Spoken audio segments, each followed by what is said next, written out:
Hello and a very warm welcome back to my channel. Richard Tang, CEO of Zen Internet, and I'm going to continue my journey into the Alt-net world with a look at London-based Alt-net Community Fibre. And to help me with that, I'd like to welcome Graeme Oxby, CEO of Community Fibre. Very warm welcome to our HQ in Rochdale. Well, it's really nice to be here. Lovely to see you. Long time. You've been in the industry a long time, as I have. I think it's the first time we've actually met, so it's been really nice to speak with you today. Indeed. Now, Community Fibre, the second biggest altnet in the UK. Give me some stats. How big does a network have to be to be the second biggest in the UK? Well, Community Fibre's grown very quickly in the last 3 or 4 years. We've got over 1 million homes that are ready for service, and that means you can connect tomorrow if you want to. We pass over 200,000 businesses within 100 metres of the network, so that's big. I mean, it's going to be bigger, but that I think is getting to a point where there's meaningful scale in the business. And where's your end goal in terms of coverage? Yeah, interesting. Well, we think London, there's about 3.7 million homes in London. We think around about 2.2 million sort of is current aspiration to get there within the next sort of 12-ish or so, 18 months or so. And that gets us to a really sizable network. And actually, I think we're the biggest full fibre network in London already. So hopefully getting to over 2 million will make it even bigger and even better. And what about beyond London? Because I know you acquired Box Broadband reasonably recently, and that's, I mean, to the south of London. So is that a one-off? Is that the start of a national takeover plan? Yeah, look, I think our view is that London, there's a lot to do in London. Yeah, as I said, 3.7 million, we've done 2.2, and London's quite complicated to build a network in. It's 33 different boroughs, 33 different fiefdoms doing things in 33 different ways, so it's quite complex to do London well. And I think when you're doing something pretty well, you want to carry on doing it to the maximum you can. Now, you're right, we did buy Box Broadband. We've expanded Box Broadband quite a bit. It had about 10,000 homes passed, and now it's well beyond 50,000 and growing. We've seen it as a real interesting sort of exercise in how do you integrate another broadband business, what happens when you're dealing with rural subsidies and somewhat less dense urban areas. So it's been a really fascinating learning experience. I think the way to look at it is, that was an interesting acquisition. In a world of consolidation and other potential acquisitions, I think we'll think very carefully about what might be next. We don't want to rush into doing acquisitions for the sake of doing acquisitions when we've got such a big job to do in London. So you've not got a big shopping list? No, we don't have a big shopping list. You might have a selected shopping list. I think, we're always going to take a look, and, people put their hand up every now and again, and we always take an interest. But I think we'll be relatively careful in terms of how we deploy any funding in an M&A sort of context. Yeah, when we've got such a big opportunity to build a much bigger network, on our home territory. It's all very well building a network, but you know better than anyone, you've got to fill it up with paying customers. Absolutely. To make it viable, to give your investors a return. So what can you tell everyone about how successful you've been in filling up your network, your market penetration? We've been really focused on customer acquisition really for the last sort of nearly 4 years. So it's not an afterthought in the way that maybe it has been with one or two players in this space. We've known that we're building a big network. We know that costs a lot of money, and we know we've got to fill it with customers who are going to be happy customers who are going to stay a long time. So we've invested a lot of time and effort in optimizing all of our sales channels, making them all work together, making them better every day. I mean, most of the guys in the business have come from a mobile environment, which is a very trading, every day is important, retail detail. And I think we've really focused on that and got better and better and better. And what that has led to is some actually pretty high take-up rates. Our older properties are in the high 30% take-up and continue to grow. It doesn't seem like they've capped out. We sell more every year. Our take-up rate is faster every year and has been since 2020. So the rate of sale, continues to grow. So I think we feel that, the market is actually ready for fast broadband at good prices with good service. We've heard voices say it's difficult. Well, it's not that difficult if you really put your mind to it, but also work really hard at it. It doesn't come easily. You've just got to work every single line. So we feel pretty confident, that the sort of take-up rates that you need to get a good return are there to be had. And that confidence grows as the days and weeks go by. And I think we're in a market context where full fibre broadband is one of the few products in the cost of living crisis where you can actually get a better product and pay less. It's about the only thing at the moment where that is true. So I think that's a real opportunity for everyone who's in this space. And in terms of that threshold, that where you need a certain take-up to make the network pay, talking to a couple of people on this channel, there's been different numbers bandied about. Some people are saying you need 30 to 40% take-up to make it pay. You're getting that. Yeah. Some people are saying, no, I can make it pay at 13%. And then there's some stuff you read in the press where, 25% is a number that's bandied around. Yeah.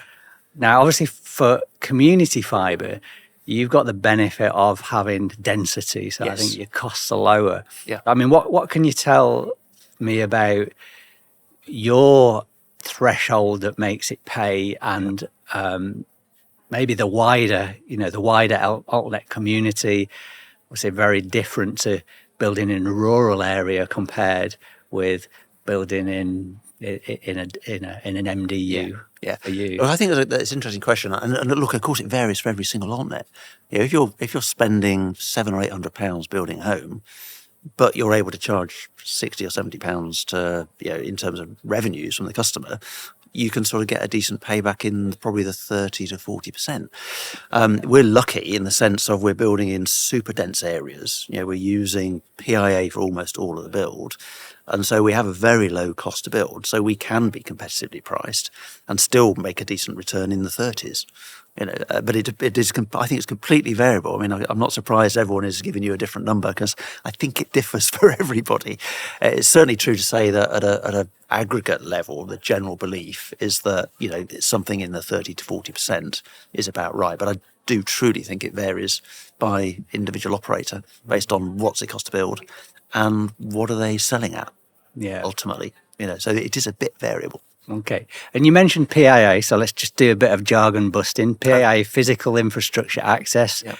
regulated product from Openreach that lets you use Openreach's poles and ducts. So how well does that work? Yeah, it's interesting. There's been our experience of PIA in London, and we're pretty big. I think we're either the first or maybe the second biggest user of PIA in the UK. So I imagine we're so heavily concentrated in London, it's probably the biggest in London, with possible exception of Openreach themselves. It's actually been pretty good. We found that for sure, bits of the network are old and there are blockages and the like, and you need to clear them, and that takes a bit of time. But that's not true all over London. Some areas are fairly clear of blockages, some are pretty heavy. So we found that the product itself, so the access to the ducts and the poles, works fine. The Openreach relationship has got better and better and better, and their way of working with us as customers of their network has improved over time. So we have very, very little beef really with Openreach around that product. It works well for us. And we only see the relationship and how you deal with all the various nuances of blockage clearances and depots and all those sorts of things. It gets better with time. But for us, it works fine. We've been pleased with it. One thing that really sort of stands out about the community fibre model is you focus on social housing. I think that's where you began, and you said it's still a big focus for you. So, it'd be really interesting to hear a bit more about why such a big focus on social housing, why that continued focus, and I suppose maybe leading into something about the community focus of community fibre, Yeah. in your name. Well, it's a really good question, and actually, it's probably the thing I enjoy the most about leading this company is the role it plays in the community. I can't take any credit for its original founding, which came out of Westminster Council, with the sort of view that says, well, why is it that the residents in social housing get the worst connectivity in the area. It's why is it like that? And so Community Fibre was set up really to deal with that problem. But we've carried that on, and I think in part that reflects, a very large number of the population of London live in social housing. There are 50 landlords with 600,000 properties. That's homes, so 1.5 million people living in those homes in London. So it's a big part of the market. They're typically left last in the deployment of many things, but that also includes fast broadband. And so it's a market opportunity that's very real. The need of the people in those homes is as big as anyone else. There's often quite a lot of people living in those homes, quite high density living. And it's allowed us to sort of do something good for these big centralised communities in London. We take it further than just building the network. We connect over 500 community centres for free, whether they be libraries or whether they be, the local community centre or even arts projects that need connectivity to help kids learn about media and stuff like that. It's just a really important part of what we do. And we often use those centres to train people in digital skills, often people who aren't so comfortable with using the internet. And in fact, a lot of the people who live in social housing, their landlords want them to be using the internet to gain access to the services. But if you're not comfortable, you're sort of excluded. So there's a bit of circularity around. We build the network in the community, we connect the community, we train people in the community if they need or want training, and we do a lot of local sponsorship and those sorts of activities to help develop. And all our volunteering programs are all in the local community. So and I think it's been very powerful, certainly through this sort of past 2 or 3 years. That sense of doing something genuinely valuable and good is it's a good feeling. It's good to be doing it, and we know that our employees really enjoy it and value it. And I think in part some join the company because we're doing something a bit different than just selling broadband. Another thing that you're doing differently is you've got a social tariff, and I say social tariff in inverted commas because it's a 20 meg product for £12.50 a month. But what you said is anyone can buy it. Yeah. Not just... Yeah, we thought we were sitting on always discussions with the government around social tariffs, and there's always conversations going, well, look, we need to know whether someone's on benefits or not before we can give them a tariff. It's like, well, why do you need to know that? If you're going to do some good, why limit it and restrict it to certain groups of people? So for us, a social tariff, anyone can have it. It's on the front page of our website. You can buy it if you want it. You don't have to prove that you're in some sort of distress or you've got some vulnerabilities. That's entirely your business as far as we're concerned. So you can have it if you want it. And I think that's the only really proper way, for companies in the telecommunications sector to help people who need it. Yeah, it sounds great. Have you had much take-up of that? We've had a reasonable amount of take-up. I mean, the social tariff has been interesting because we've been a lot of pressure. Got to do social tariffs. Even when we've tried to give them away for nothing, for no monthly fee at all, it's actually quite difficult to get people to engage in even free broadband. So we do see take-up. It does grow, and I think we've seen a bit more take-up certainly in the last few months as people are sort of living through the cost of living crisis and finding, paying their bills that bit harder, which is sort of widely reported. But not vast take-up, which is, I think, interesting in itself. You remove all barriers. By far and away the best proposition you can get, and only relatively modest numbers of people take it. Quite interesting sort of dynamics. Can't fully understand them, but we're not going to put limits in the way if you want it. Well, I think it's great. And moving up to sort of the mainstream packages, I mean, your prices are super aggressive. So I know that recently you reduced the price of a 1 gig service down to £25 a month. And in fact, on your website, you compare your price against various other providers, including Zen. And Sorry about that. we're quite a lot more expensive. I should remove that before I came up. No, I like it being there. We exist. Great. So I'm fine with the comparison. You can leave the website as it is. But I guess the question is, to what extent is that super aggressive pricing I suppose, an investment tactic to build volume on your network, and that is being subsidised by your investment versus something that you could sustain longer term? Yeah, well, I think it's a really interesting question. I mean, the purpose of alternative networks like ourselves is to bring competition to a market that was completely saturated, poor service, highly priced. Inevitably, that means that pricing is an element of an attractive proposition that's going to really encourage people in large numbers to switch from their existing provider. You have to give them an incentive. I've been lucky enough to work in sort of challenger brands, mainly in mobile, but other sectors too. And pricing is always an element of it. But it's not only about the pricing. We do offer 1 gig, but we also offer exceptional service. Our Trustpilot rating is 4.9, and that's after 31,000 reviews. So it's not an accident, and so it's the end-to-end value package is really important. In terms of is it subsidising? I think you have to have a sustainable business model. We wouldn't put pricing into the market that we couldn't afford in the long run, because that is just a path to customer dissatisfaction. When at some point in the future you have to stick the price up, otherwise you go out of business. That's not where we are. Now, we're lucky in some ways because we're building really dense in London at low unit cost. That sort of pricing is fine. I think the other thing that's interesting is that people sort of think that 1 gig is it. We think 1 gig's the beginning. We actually think multi-gig is where the market is going to be. So, our network is already up to 10 gig. We have a consumer product at 3. We see an increasing volume of demand at 3 gig, which is surprising, frankly, but interesting. So everyone thinks 1 gig, well, that's the end game. So if they're selling at £25, well, crikey, they can't be long run. 1 gig is not the end game. 10 gig is nearer the end game, and that won't be £25. That'll be more. So you've got to take a long-term run on these long-run investments for what are long-run networks that are going to be around for 30 years. Actually, because I think your 3 gig product is £49 a month. Yeah, that's all right. Now, and what can customers on your footprint expect beyond 3? Well, look, we already sell 10 to businesses. Yeah. So we have 5 gig and 10 gig products for businesses. And actually the only reason we only sell 3 to consumers is almost no devices can cope with any more than that. So all that happens is you sell them a 10 gig product and they say, I don't get 10. Well, no, because your device won't support it.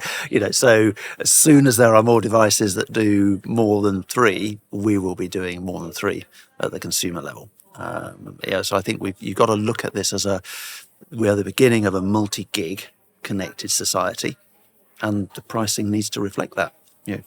Starting at 1 and moving into the long term with higher prices for high speeds. Yeah, your business model is interesting in that you've been both the network builder and the ISP for most of your existence. Yes. More recently, you've said, actually, we want to do wholesale as well. So we want to partner with ISPs like Zen. I know that you partnered with TalkTalk already as your first ISP partner. We've had a discussion about could we partner together, and no, nothing being revealed on this video about that. But why the switch to wholesale? That's interesting because it's not a switch. We've and the lenders will tell you this, because when they've seen the various business cases, wholesale has always been a core part. From 4 years ago, wholesale was a part of the plan. So it's not a switch. But I think the realities are, the wholesale market for full fibre is really immature. And had I relied on waiting for wholesale customers, I wouldn't have very many customers. So and that makes no sense. Now, so it's not, but so that's timing. But the other reality is, and again, this is something that's very true when you look at, let's say, the mobile market and the mobile networks, they always have their own brand, big share, but they have multiple other brands through wholesale partnerships covering different segments of the market. And at the end of the day, we're a network business. And just like those networks, a full network is a good network.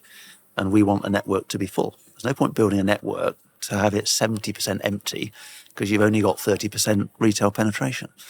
So it's a perfectly logical choice. But it's also about timing. Wholesalers aren't interested in small networks. They want big networks, they want density, they want to know that things work, and that they're predictable and reliable, which is perfectly understandable because they're big businesses themselves. They can't deal with endless little bits of complexity. And therefore it takes time to build scale. So being relatively impatient, I wasn't going to wait for you or someone else to connect customers on my network, because I'd be sitting around, with sitting around on my hands. If I was doing that, that's not in my nature. Yeah, absolutely. Okay, let's talk about the interest rates, I suppose. And so all alt-nets are funded by usually a mixture of equity and debt. I don't think Community Fibre any different there. Absolutely. Nobody anticipated interest rates would be as high as they are. Everyone seems to be feeling the squeeze. I mean, what's it like at Community Fibre with your interest rate bill going up? It's an interesting question. I mean, and you're right. I think people didn't really predict it would happen, and certainly not as quickly as it has happened. And that's why you're seeing, certain amounts of distress around the sector. I think in many ways, we benefited from being able to secure, a very big funding round, before the pain really started to come across. That doesn't absolve you from interest rate rises, of course. So I mean, it forces even further sort of carefulness, shall we say, around how you deploy your capital. You just need to be more cautious, making sure that every pound, from that debt pile actually gets spent in a way that's really sensible and is likely to yield a return. So I think it sort of, it is, in one sense, it's beneficial because it forces everybody to be cautious, and that's in terms of careful how they deploy money. Obviously, you'd rather not pay as much interest, if you could get away with it, but we are where we are, and we have to live with that. But at Community Fibre, we've been able to accelerate the build rate, in this environment. So I have a nice steady build rate. It's around about 600,000 every year. We see the sort of other elements of our business, the costs sort of efficiencies coming through nicely as we grow and get bigger and have more customers. So we feel actually in a pretty decent place, despite having to pay more interest, which frankly no one likes, but we just have to live with that. Okay, let's talk about a big hot topic in the alt-net world, consolidation. Everyone says there's not going to be all these alt-nets. We're going to end up with, I don't know, 3 or 4 big networks, 5 big networks. So what's your view on where the industry is going to go? And I think specifically for Community Fibre, where could Community Fibre end up? Will it be part of a big merger? Will you be acquiring some of the other people? Yeah. Where will we end up? What about all the small guys? What's going to happen to them? Yeah, look, it's the hot topic, isn't it? Consolidation. And look, it's bound to happen. It's already starting to happen. My sense of where things end up is that, I think the country needs 3 to 4 good, solid networks. We know the 2 big ones that are there, but I don't think that's not enough for good competition. It's not good enough to service the needs of consumers or businesses, actually. In terms of choice and pricing, we see differential pricing, from big players where there's not much competition, prices are higher. Where there's more competition, prices are lower. That's a good thing. After all, that is why alt-nets, were encouraged, to build and invest, because we've got to break that cycle of monopoly networks. But on the other hand, having 136 individual networks doesn't make sense either. So they have to come together. And my view is that, in the long run, whatever that might be, and I doubt it's probably more in the 4 to 5 year sort of frame than it is 1 to 2 years. 3 to 4 is about where we need to end up, to give really healthy competition and choice. It'll probably go in stages and waves. There'll be some people who consolidate because they're a bit distressed, try and pull some together to make a slightly bigger business. It's true that scale is important. Big networks, scale efficiency is super important, and therefore you need to be big. Where do we play? Look, I'm not going to foretell our future. Ultimately, it's for my shareholders to sort of work out where that goes. What I do know is if you've got a really solid network, big network, that is also reliable, that is also well maintained, and you've got a load of customers, you're going to be in the winning collective, whatever that collective might look like. And ultimately, I suspect Community Fibre will definitely be around in one form or another, whether it's an acquirer or whether it's acquired, because I think we're building a big, reliable network and we'll have lots of customers, and that's probably going to be a good thing. I'm sure Community Fibre will be around. And we use the word consolidation almost like we've got a few Lego bricks and we can just plug them together and the job is done. But I think your experience of acquiring box broadband has told you that consolidation is a word, but actually making it happen, and particularly two bigger networks, is going to be far from straightforward. I mean, so as and when the consolidation between the bigger networks happens, how do you see that playing out between two big networks? Yeah, look, I think it's crashing together. Well, look, I think it's absolutely the right observation, because on the spreadsheet, consolidation is easy. You just combine Excel numbers, just adds up the numbers, some numbers together, and off you go. Happy days. But of course, consolidation is complex. You're putting together networks that are built differently, sometimes with different equipment, almost inevitably to a different standard. You're integrating different IT systems, which may or may not talk to each other, probably not in the first instance, so not a trivial thing to sort out. You've got different processes. So these consolidations, even if they're happening with relatively small companies, mirror the sorts of consolidations that I've been involved with in my career with much bigger companies, where big telcos have bought other big telcos. They're complex, and they typically take 3 years or so to manifest all of the synergies, as they call them, all the benefits of a consolidation. It might not take 3 years crashing two small businesses together, but it's not an overnight thing. So there's a lot of complexity in consolidation. A good consolidation takes the best of both businesses. That's the model that's used in big telco consolidations. You take the best of customer service, the best of systems, and that's how you come together. But that takes time, and it's not free. You actually have to invest quite a lot in consolidation costs to get consolidation synergies and benefits to come out of it. So it definitely goes well beyond the spreadsheet in terms of complexity. And that's why you need to think carefully about it before you step in and do it. Interesting to see. My last question is about one-touch switching. Oh, yes. So one-touch switching the idea is very good. Of course. And make it as easy as possible for consumers to be able to switch provider, just like you switch your electricity or your gas. However, it is far from straightforward, and I think particularly in the alt-net world, it's far from straightforward. So what do you think about one-touch switching, and how will it impact Community Fibre in terms of the work that you'll have to do to be ready for it? Yeah. Look, I mean, one-touch switching is clearly a good thing for customers, and therefore from the networks that will benefit from customers having an easier choice and an easier exit from their existing partner if they want to leave them. So it's a good thing. The other good thing about it, and that isn't often talked about, is it forces everyone to be better than they currently are. Because all the sort of barriers of retention teams and all the complexities of making it difficult for someone to move, many of them fall away. And therefore you can't rely on being awkward to keep your customers loyal. You actually have to be good.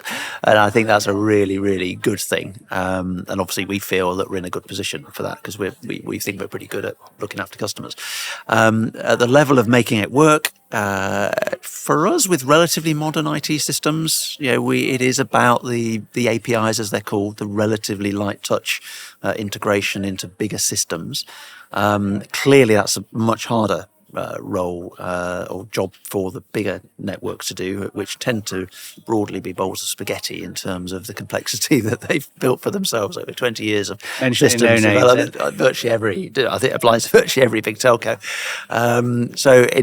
For us, it's not overly complex, and actually we're ready. We've already written the code that meets the spec.